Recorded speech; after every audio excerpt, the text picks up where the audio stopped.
The executioners of Paris had heard everything: screams that could shatter glass, pleas for mercy in a dozen languages, the hollow silence of aristocrats too proud to beg, the wet thud of the blade, the rattle of the basket, the roar of the crowd. This was the music of the revolution, playing daily at the Place du Trône Renversé.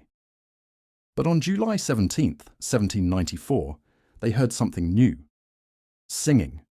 Not a defiant scream, not a desperate prayer whispered through tears, but a Latin hymn, clear and deliberate, sung by 16 female voices walking towards the guillotine as if approaching an altar for communion. Salve Regina, Mater Misericordiae. And here's what paralyzed the crowd. Every time the blade dropped, the singing continued. One voice fewer, but still rising, still steady, still impossibly serene. The mob that had spent months celebrating death, shouting insults, keeping score, bringing their children to watch, stood silent. What they were witnessing violated every rule of revolutionary theatre. Victims were supposed to break. These women were transcending. They were the Carmelite Nuns of Compiègne, 16 cloistered sisters who hadn't left their convent walls in decades. The first thing some of them saw of the outside world was the scaffold. One was named Constance, 29 years old, the youngest, 9 years behind convent walls. When her turn came first, she knelt before the prioress and asked a question that would echo through centuries. "Permission to die, mother?" The older woman touched her face. "Go, my daughter." Constance kissed a small terracotta statue of the Virgin hidden in the prioress's hand, waved away the executioner's assistants, and walked to the blade alone. Still singing, what happened over the next 30 minutes left Paris speechless. A city that had industrialized murder, that executed people every 2 minutes when the rhythm was right, stopped breathing as 16 women turned death into worship. This isn't legend. This isn't Catholic mythology embellished over centuries. This happened, witnessed by thousands, at the bloodiest peak of the Reign of Terror. And 10 days later, Maximilien Robespierre, the man who signed their death warrant, the architect of France's killing machine, climbed those same steps and died beneath the same blade. But history doesn't tell you what happened before the scaffold, how 16 women who had never seen violence were hunted, stripped of everything they believe sacred, and given one simple choice: deny your faith or die. They chose death, but not before making a vow that would haunt the revolution and everyone who witnessed it. When France went insane. By 1794, the French Revolution had devoured its own children and was gnawing on the bones. What began as Enlightenment ideals, liberty, equality, fraternity, had metastasized into paranoia with a bureaucracy. The promises of freedom drowned in blood. The celebration of reason became the worship of death. Maximilien Robespierre controlled the Committee of Public Safety, a name so Orwellian it would be funny if it hadn't killed 17,000 people in under a year. He saw enemies everywhere, aristocrats hiding in attics, priests celebrating secret masses, anyone who didn't applaud enthusiastically enough at executions. The solution was elegant in its simplicity: kill them all. Let God sort them out. Except Robespierre didn't believe in God. In Paris, executions became daily entertainment. Sometimes 30 people in a single afternoon. The executioners developed a rhythm: load, position, drop, next. They could kill a person every 2 minutes when working efficiently. The Place du Trône Renversé, where the Carmelites would die, executed 1,306 people in 6 weeks. The ground became so saturated that blood pooled in the cobblestones. Neighbours filed formal complaints about the smell. The stench of death had become a public nuisance, like a tannery or slaughterhouse that needed to relocate. But Robespierre reserved special hatred for the Catholic Church. He saw it as the monarchy's spiritual arm, a system designed to keep people ignorant and obedient. So he launched a war against faith itself. Churches were closed or converted into temples of reason, Priests were forced to publicly renounce their vows or face the blade. Religious holidays were abolished. Even the calendar was rewritten to erase Christian influence. Goodbye Sunday, hello Decadi. Wearing a religious habit became a crime, punishable by death. For 16 Carmelite nuns living in their quiet convent in Compiègne, 50 miles from Paris, this was a death sentence waiting for a signature. The convent that refused to die. In September 1792, soldiers came. The Carmelites were expelled from their home, forced into the streets, forbidden to wear their habits, forbidden to live together. The revolution didn't just want them dispersed, it wanted them erased. But Mother Teresa of St. Augustine, their prioress, refused to let the community scatter like leaves. She was 60 years old, had been a Carmelite for decades, and possessed the kind of quiet steel that terrifies tyrants more than armies do. She found 4 small apartments in Compiègne, where the sisters could live in secret, continuing their prayers in whispers, maintaining their rhythm of prayer behind civilian disguises. And then she did something extraordinary. She gathered her sisters and made a proposal that would define their deaths and haunt France for centuries. Would they be willing to offer their lives as a sacrifice for France? Not to seek death, that would be suicide, forbidden by their faith, but to accept it if it came. To offer their suffering so the bloodshed consuming the nation might end. It was an ancient idea, substitutionary sacrifice, the innocent dying for the guilty, given flesh in revolutionary France. 2 of the older nuns hesitated. This was understandable. What Mother Teresa was proposing wasn't passive martyrdom, but an active choice to place themselves in God's hands as living offerings. She didn't pressure them. Faith, she believed, couldn't be coerced. Eventually, all 16 agreed.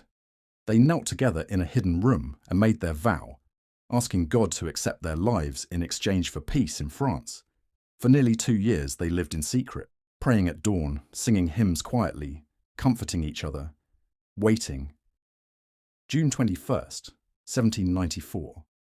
Before dawn, soldiers broke down the door. Someone had informed on them, a neighbour, a shopkeeper, someone hungry for the reward the government paid for exposing hidden religious.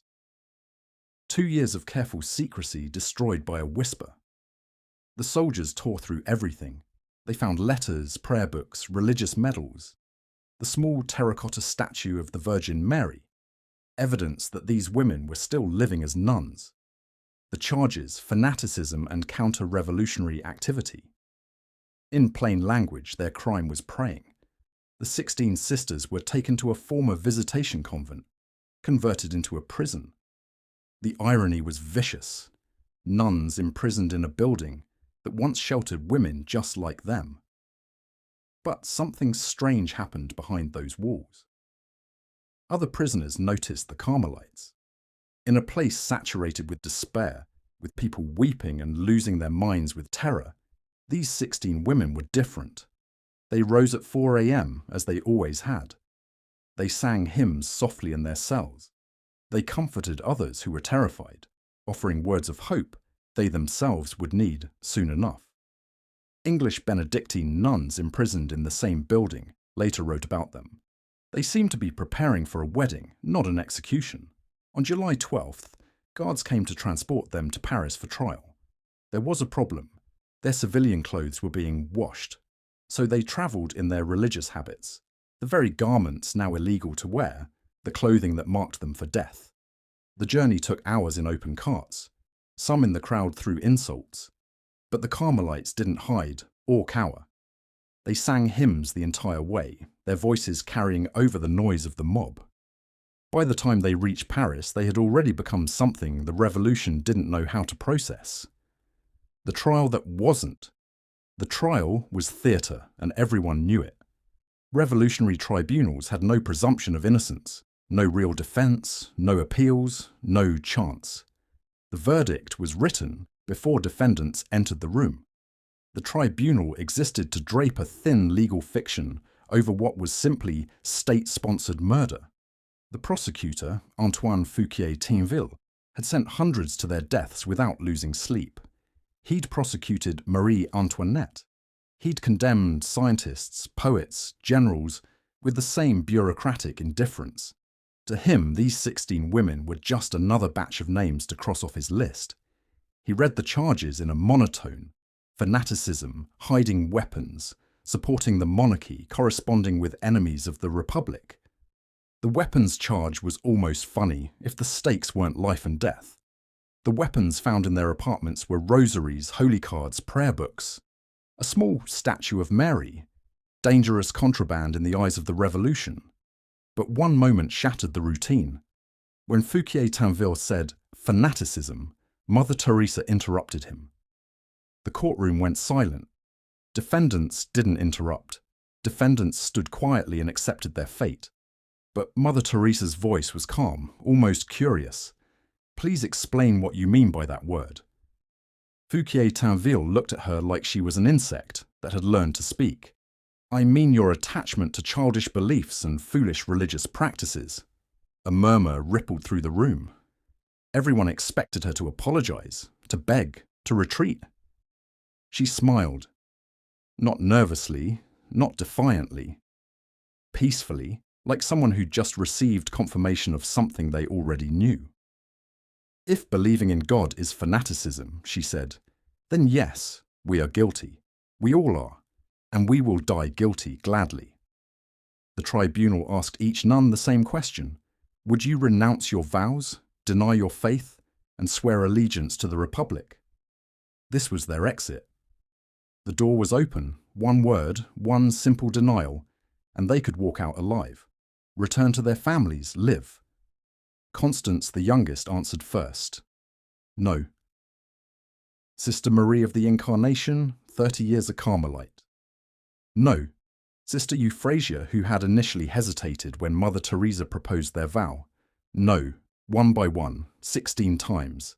The same answer: no, no, no, no, no, no, no, no, no, no, no, no, no, no, no, no. The verdict: death. All 16. When the sentence was announced, the Carmelites didn't weep. They didn't collapse. They renewed their religious vows right there in the courtroom, in front of the men who had just condemned them to die. Then they began to sing the Te Deum, a hymn of thanksgiving. They were thanking God for the privilege of dying for their faith. The guards stood frozen. Fouquier-Tinville's face twisted with confusion. This wasn't how prisoners behaved. Prisoners didn't sing after being sentenced to death. But no one stopped them.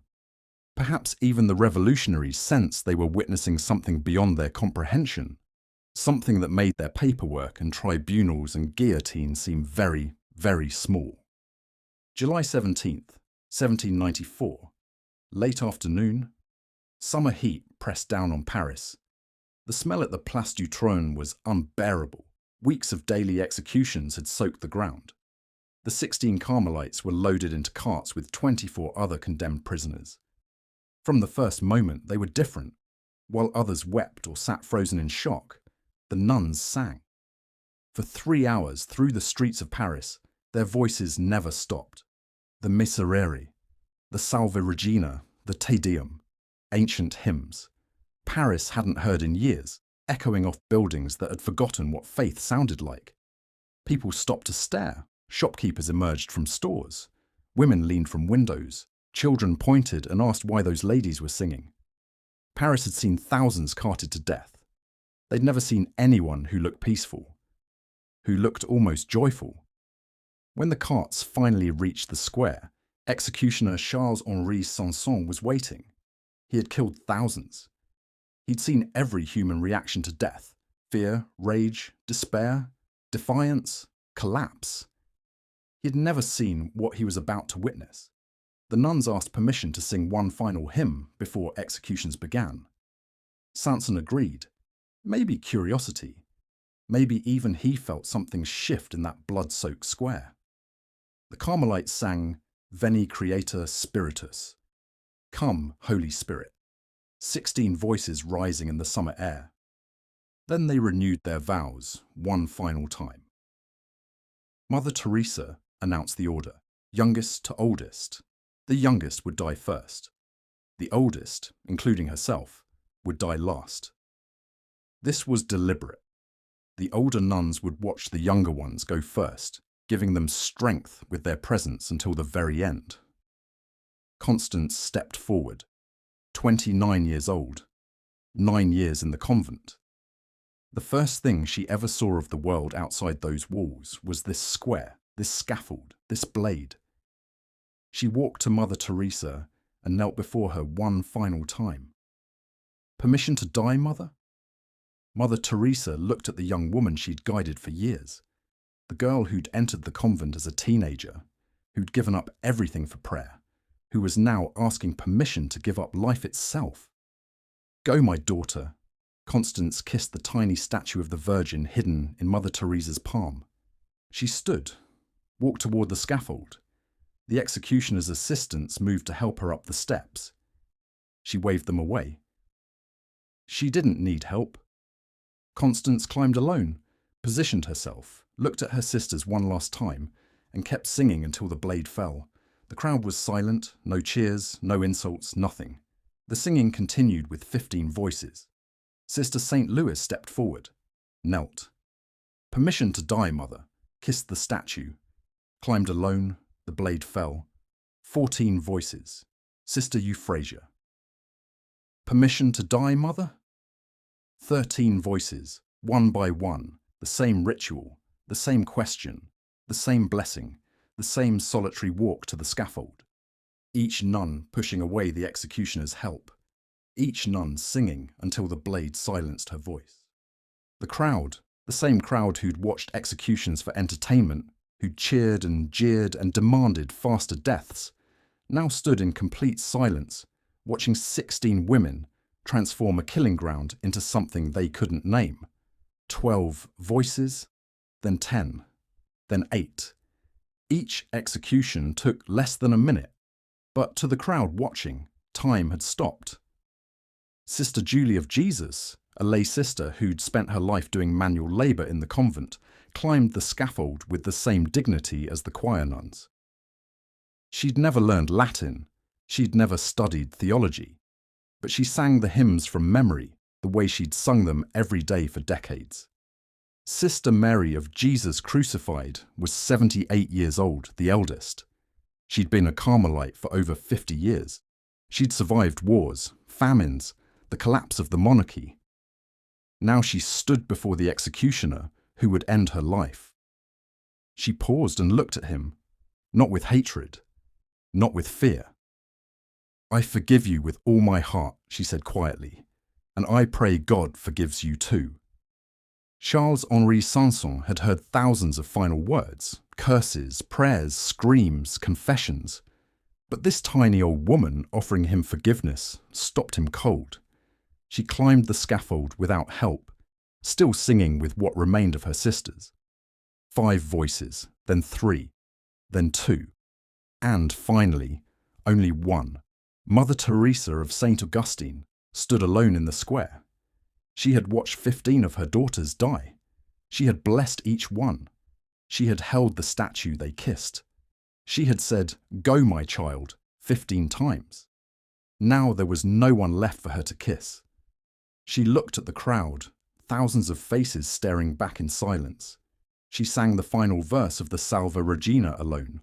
Her voice carried across the square, across the blood-soaked ground, across the bodies of her sisters. Then she climbed the scaffold. She didn't hurry. She didn't falter. She positioned herself beneath the blade, looked up at the sky, and the song ended. The blade fell. Paris went silent. Witnesses later wrote that it was the most profound silence they'd ever experienced.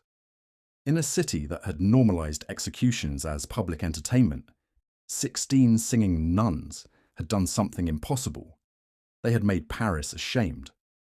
Just another pile of corpses in a city with too many to count. But something had broken that afternoon. Something the revolution couldn't repair. Witnesses couldn't stop talking about what they'd seen. In taverns and markets, in whispered conversations on street corners, people described the 16 nuns who'd walked to death singing. The peace on their faces, the way they'd embraced the blade like it was a gift. For months, Parisians had told themselves the executions were necessary, that the victims were enemies who deserved to die. But these women, what had they done except pray? The question hung in the air like smoke that wouldn't clear. 10 days later, on July 27th, 1794, Robespierre was arrested. His own allies turned against him. The architect of the terror, the man who'd signed thousands of death warrants with a steady hand, suddenly found himself on the other side. The next day, July 28th, Maximilien Robespierre was dragged to the same scaffold where the Carmelites had sung. He did not sing. When the blade fell, witnesses said he screamed so loud it echoed across the square. The reign of terror was over. Coincidence? The revolutionaries who survived said yes, just politics, just timing. The death of 16 nuns had nothing to do with Robespierre's fall. But the people who'd stood in that square weren't so sure. Something had shifted on July 17th. The terror had fed on fear. And suddenly, 16 women had shown that fear could be defeated, that the guillotine only had power over the body, that you could take everything from someone and still not break them. The English Benedictines who'd been imprisoned with the Carmelites survived the terror. When they were finally released, they discovered that the nuns' civilian clothes had been left behind in the prison. They kept them as relics, sacred objects, stained with the sweat and tears of martyrs. They spent the rest of their lives telling anyone who would listen about what they'd witnessed. The Catholic Church took longer to respond. For over a century, Rome said nothing official about the Carmelites. Some historians believe the Church was ashamed of its inability to protect them. Others think the story was too politically dangerous for an institution trying to make peace with France. It wasn't until 1906 that Pope Pius X beatified the 16 martyrs, and only in December 2024, 230 years later, did Pope Francis officially declare them saints. That's how long it took for the Church to officially recognize what the crowd in Paris understood in a single afternoon. There's a cemetery in Paris where the Carmelites are buried. Picpus. It's hidden behind walls, away from tourist maps. Most Parisians have never heard of it. Inside, it's quiet. Trees, grass, a small chapel with names inscribed on the wall. 1,300 names. Victims of the terror. Most forgotten. But 16 of those names still echo. Constance, Marie, Julie, Teresa.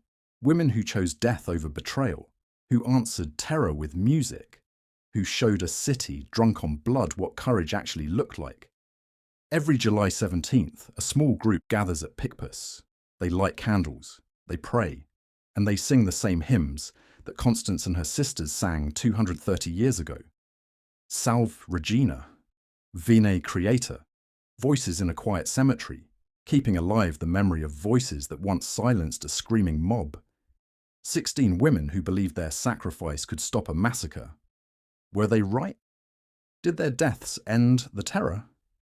History can't prove causation.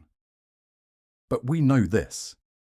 10 days after they died, the architect of the terror died on the same scaffold. And 230 years later, people still remember the names of 16 singing nuns, while the names of their executioners have faded into nothing. Maybe that's the only answer that matters. Maybe the real victory isn't surviving. It's being remembered for what you refuse to surrender. This is HISTOR12. We don't sanitize history. We show you what actually happened.